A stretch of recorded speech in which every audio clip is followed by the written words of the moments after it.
So what do you guys think of my new sign? I know there's a piece missing out of it, but it's hard to find Bolens signs around here.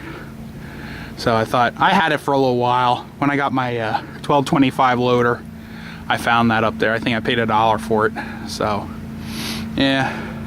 But let's make a video having to do with that. What do you think? How about showing you my new acquisition? Here she is. I believe this is a 1986.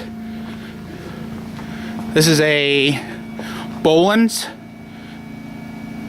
It's a 2000 Eliminator.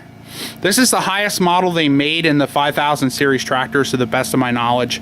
I have an 1800 as well, but this one here I actually found close to me, sitting out behind a shed, and I'm glad I found it when I did, because the owner was getting ready to get rid of a whole bunch of scrap that was out back, and this was sitting behind the back of the shed, but the shed was blocking it on one side, there's blocks blocking it on the other side, and then the cornfield was in front of it. So I had to wait until the corn came down to be able to get in there and pick this thing up.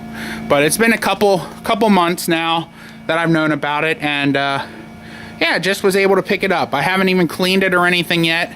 The only thing I really did do was pump up the tires when we got there, and that's about it. I mean, I brought it home. You can see it has a whole bunch of greenish stuff on the tires yet. The hood looks to be a mess. It was sitting for roughly about 7 years.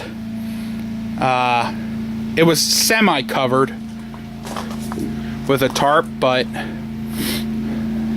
yeah, the weather did get to it. There you can see the seat, my little bit of insulation I have here to sit on that rather than on the seat.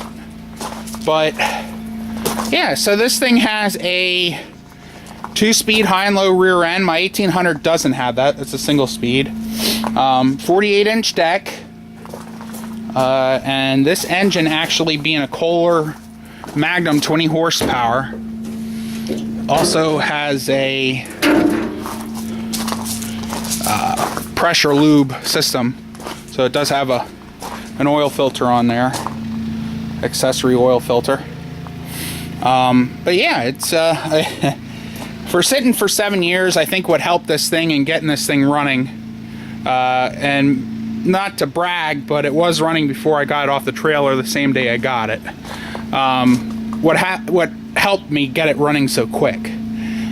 The owner ran it out of gas, and the only reason they put this thing to the side and not use it anymore was that the hydraulics for the mower deck,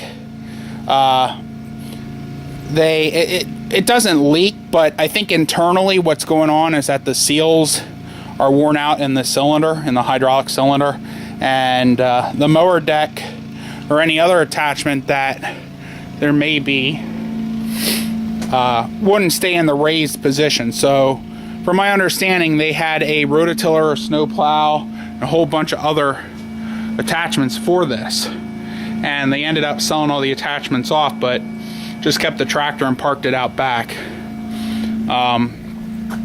When I got this running, and I'm sorry I'm not going to be starting this today, but the reason I'm not starting it is because the battery in here is so weak that I can't even get the starter to turn over fast enough, and I have no batteries available to me currently to help jumpstart this thing and get it running. But it does run, and as most recently as yesterday I had it running. But this thing had a new electric PTO put on it, according to them, and at one time. I noticed the PTO switch down here where you can see part of the plastic's missing on it, and there's some other connectors hooked onto the switch here that aren't original. They had, I don't know if it burned something out in the switch when the PTO went or what, but now if you look, like, this is the cruise control button here, and it's actually more of a tan color than this one down here. This is a white, more of a white how it would have been originally.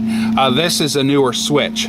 The reason I couldn't get it started when I brought it home right away is that I couldn't figure out why the starter wasn't engaging, but I would hear a click noise. I thought it was something with the solenoid. Turns out the switch here, the on and off, like right now, being in the up position, you would think that would be on, but it's actually reversed. Looks like they had a piece of duct tape here to indicate maybe the opposite at one time, but the on and off is switched here now. So up is off, down is on. So that's what that is. And I don't know if you took notice of this, but there's some cable ties here to help hold up the mower deck from going too low. And the reason that is too is the back of the deck here is rotted, so this has to be fixed as well. I do have another mower deck that came with the 1800 that I can use for it, but for right now I'm just gonna leave it like this and just kind of put it by the to the side for now until I get another chance to work on it, because there's also a problem with running it that it doesn't charge a battery either. So as far as hours it has on it, hopefully everybody can read that. It's 1,531 and 4/10 of an hour. So yeah, 1,500 hours. It doesn't smoke at all. Fortunately, I can't show you that, but yeah, it doesn't smoke or anything. They kept up on maintenance. The air filter under the cover there looks fantastic, like brand new. The other thing, you know what? The other thing I did before I got it running too, underneath this side tin, huge mouse nest. So that was taken care of too. It still smells really bad though when you're running it, because of the fact that, you know, with them being in there, they left a whole bunch of urine and stuff that gets on the metal, and then it smells real bad too. So, but overall, the sheet metal's nice and straight on her. I'm surprised sitting for so long. The tires were completely flat, and they were probably down in the ground. Actually, if you look, there's a darker mark right in there. The tractor was into the ground that far, or the tires and wheels were. So that's how deep into the ground it was, and they're still holding air. I pumped them up while we were there, and yeah, they're still holding. So that's great. And that goes for all the tires too. So yeah, 2-speed high and low rear end. There you can see that there. The lever there operates that. This has not only hydraulic for the middle or mower deck attachments or rear attachments, but this also has the auxiliary hydraulics for the front.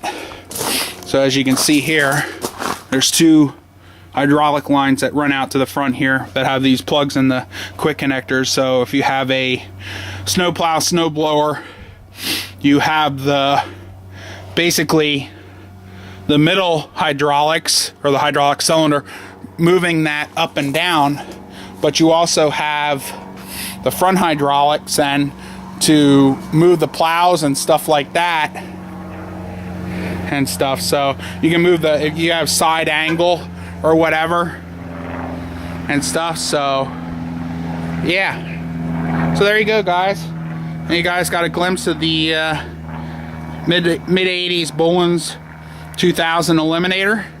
Again, this was the highest model of the 5000 series tractors of the time.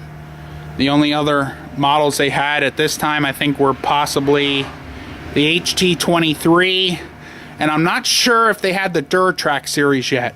And the Durtrack series eventually went to something like this. This is a Troy-built GTX 20. Just picture it mainly being those colors though when Bolens had it, because Garden Way bought out Bolens and Troy-built, and then just started manufacturing Troy-built. And at one time it used to say Troy-built by Bolens, where it says Troy-built on the hood there. It would have said Troy-built by Bolens. So, yep. So that's that. Yeah, that's another project, I know. I have a lot of them here, come to think of it. But, yep. So there you go, guys. I thank you for watching, and stay tuned for some more videos. We'll see you.